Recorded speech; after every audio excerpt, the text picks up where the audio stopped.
I was born in Xi'an, one of the four great ancient capitals of China, with more than 3,000 years of history. In 221 BC, China, for its first time, was unified under the Qing dynasty with Emperor Qin Shi Huang. Later on, the second most significant emperor, Han Wudi, established his capital in Xi'an for Han Dynasty. For its first time, the Chinese were called Han people. The language is also transformed into Hanchu. A few hundred years later, the third most powerful emperor in China, Tang Taizong, established Tang Dynasty in Xi'an. During his term, China became empowered in politics, military, economy, and culture.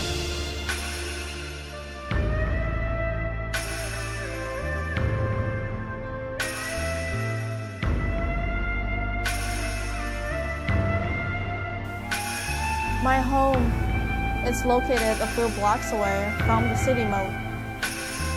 As a child, I used to play around with the moat, explore around the bell tower, and went to see terracotta soldiers. In 2006, I moved to the United States, and I was apart from my home. The summer of 2011, I went back to visit my grandpa. Surprisingly, I saw someone when I got off the cab. Someone I knew since I was little. He's still here? He is. Young. He is still here. I used to call him Young when I was little, because I never knew his full name. Rag picker, that's what we call him. Someone who makes a living by rummaging through refuses, such as tatters, old shoes, junk papers, errands, leftover toothpaste, corrupted glasses, etc. You can all sell to him. He would simply collect whatever he could find and turn it over to a master rag picker, usually a former rag picker, who would in turn sell it, generally by weight, to wealthy investors with the means to convert the materials into something more profitable.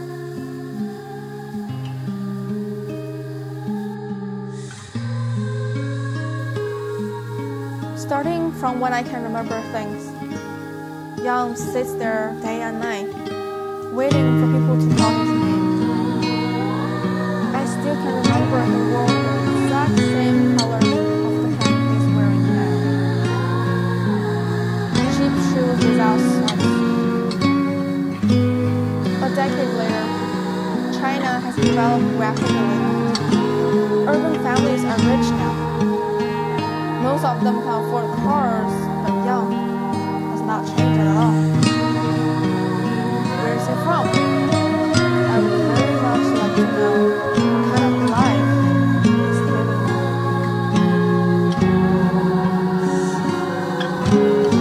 Yang lives in a village named Mengxuan, 3 miles away from urban area of Xi'an. There are no supermarkets, restaurants, or movie theaters. Only peasants who dream of living in the city stay there.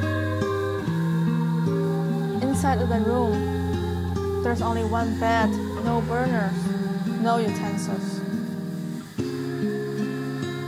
The restroom is 5 minutes away, and obviously there's no heater. I couldn't imagine how he stays through the incredibly freezing winter in the northern region of China. Some materials he collected are still spreading out on the ground. Yang said he has lived here for more than a decade. The reason he stays in this place is because the rent is very cheap. Each month, he pays only $13 for his rent. His annual income is about $1,800. He can save about $1,400 a year after expenses on food, rent, and utilities. 关键这个城中村都改造了，你一改造，这村子都拆完了都没地方住。再住城里边吧，租房子太贵了，租个房子有7、8个人那都花不了，挣的钱投的出来都给人家房东了，落不上钱。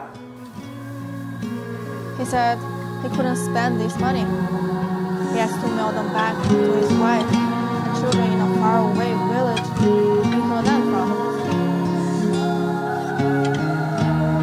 From generations to generation, Yang's ancestors have always been peasants. He comes from a tiny village in Henan province next to a small city named Zhumadian. The village is nowhere close to being a well-living place. His wife plants and harvests for a living and simultaneously raises children. He met her through a local matchmaker. They got married shortly after. His marriage is as simple as water. This is a typical way of getting married among peasants. Even though in the urban society, today we all support free loves. However, in the low-class suburban places, peasants don't get a lot of chance to meet other people. Matchmaking becomes the main way for them to get married. John wakes up at 6 a.m. in the morning every day.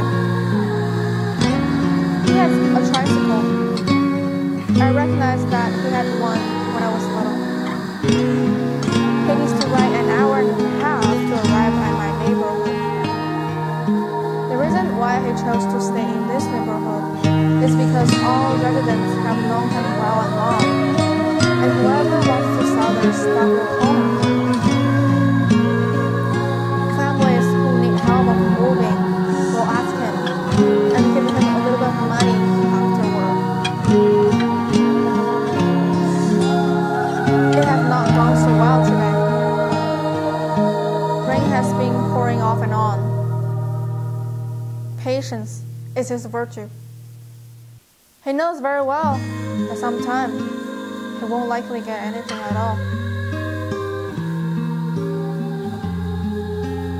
Around 11 a.m., he starts wandering around to see if someone will call him. But unfortunately, no one calls him at all.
Yang's lunch is very easy.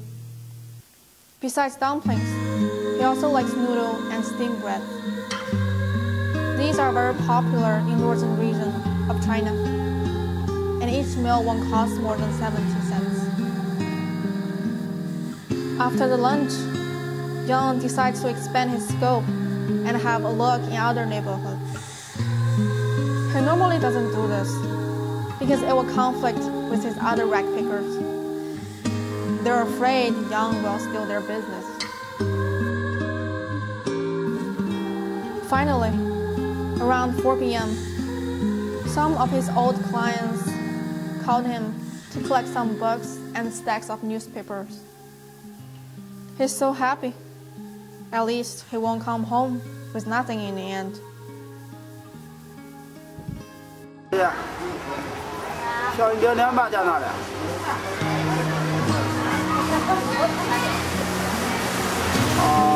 不得到3点吧？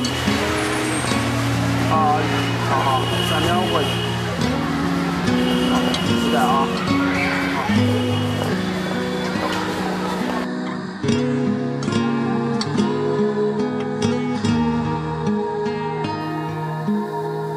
！More than a decade, city constructions has been changed at all. The quality of people's life has been changed too. The only thing that has changed for Yang is he has a cell phone.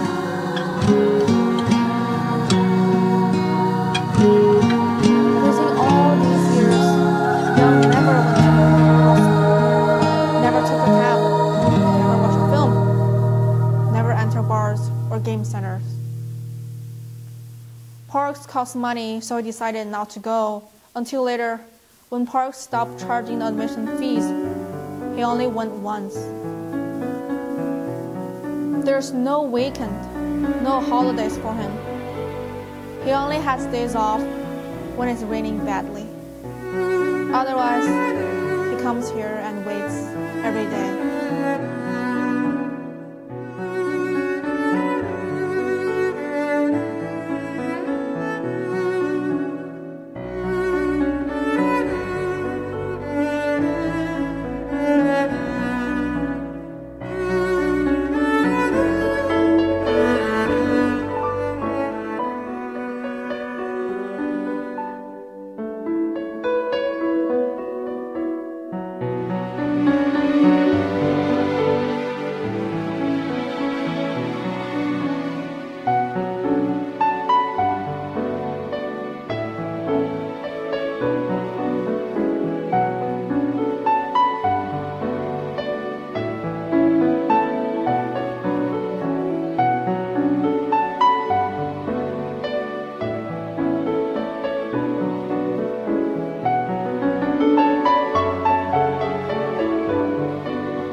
Yang gets happy when the traditional Chinese Lunar Year comes. It comes around February each year. By then, Yang goes back home to Henan province with his money he saved a year and spends a few days with his family. Yang is the happiest person during those days. He doesn't do anything. He gets rest and talks with his childhood friends. As soon as the holiday ends, He takes off again. At 5 p.m., another client called him. He's so lucky today. Yang runs over immediately.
Yang said, "In these years, there were people who looked down on him, who treated him unfairly.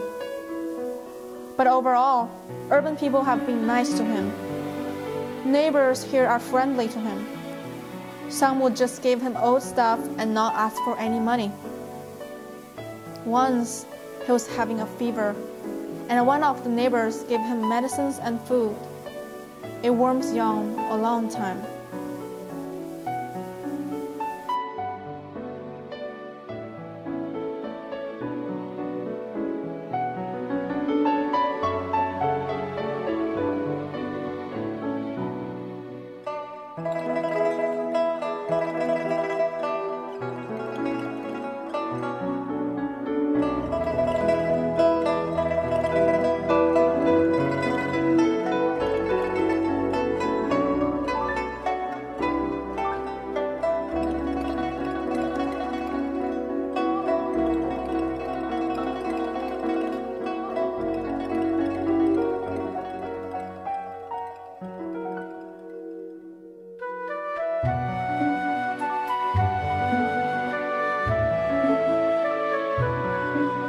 Today hasn't been so bad.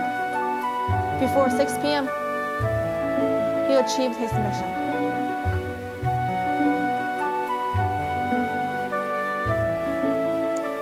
Yang's already very experienced.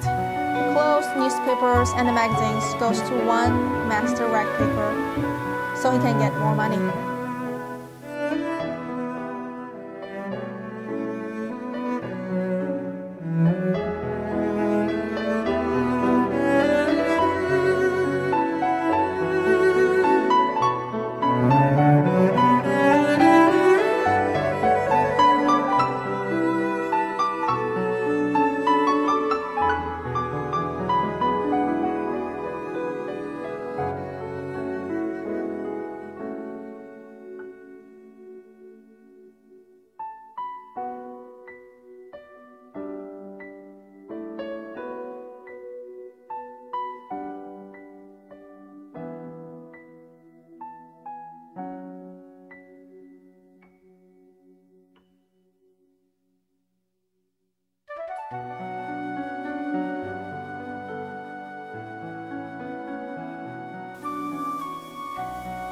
The master rag picker is very close to Yang.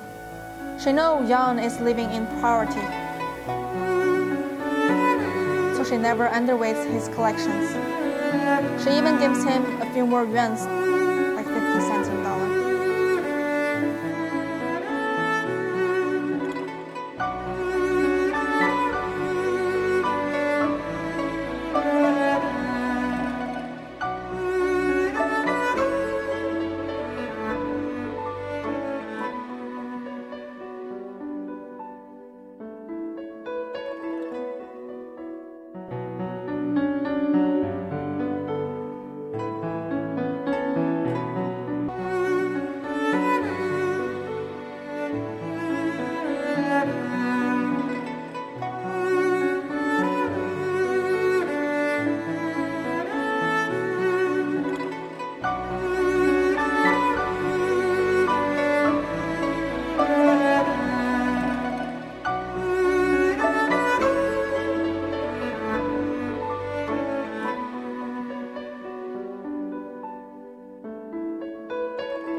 they're done selling, Yang feels a little nauseous. He said he would just skip dinner and go home directly.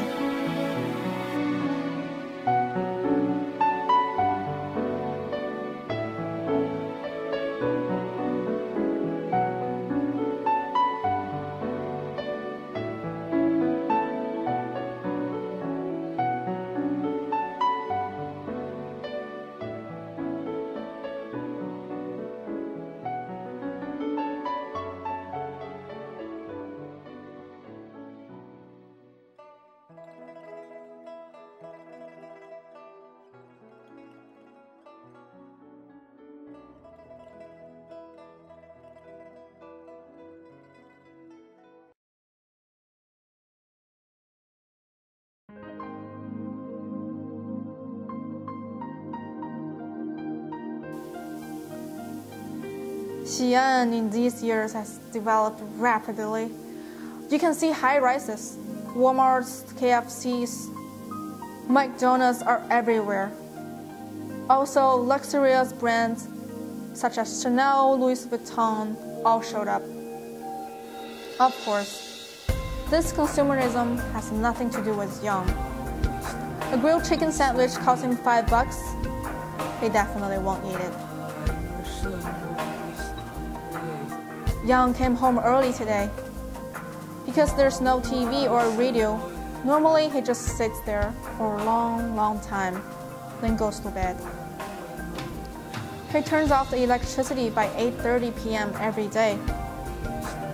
He says he doesn't want to use them, so he can pay only 19 cents per month. 9 p.m., however, is the time when nightlife in Xi'an just gets started. Thousands of people start partying and drinking. The carnival just begun. 没有什么能够阻挡你对自由的向往，天马行空的生涯，你的心了无牵挂。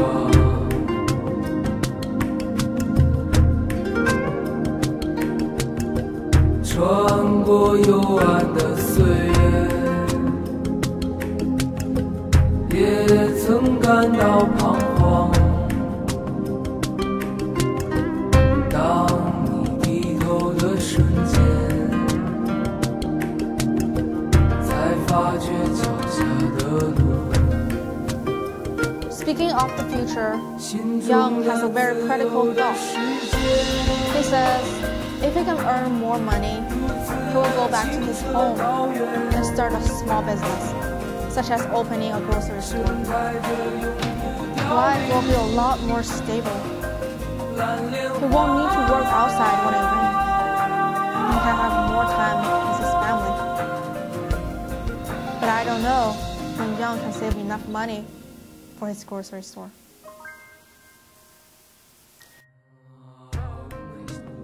Xi'an, my dear home, I sincerely hope you develop better and better. But even more so, I truly hope Yang's dream will come true someday.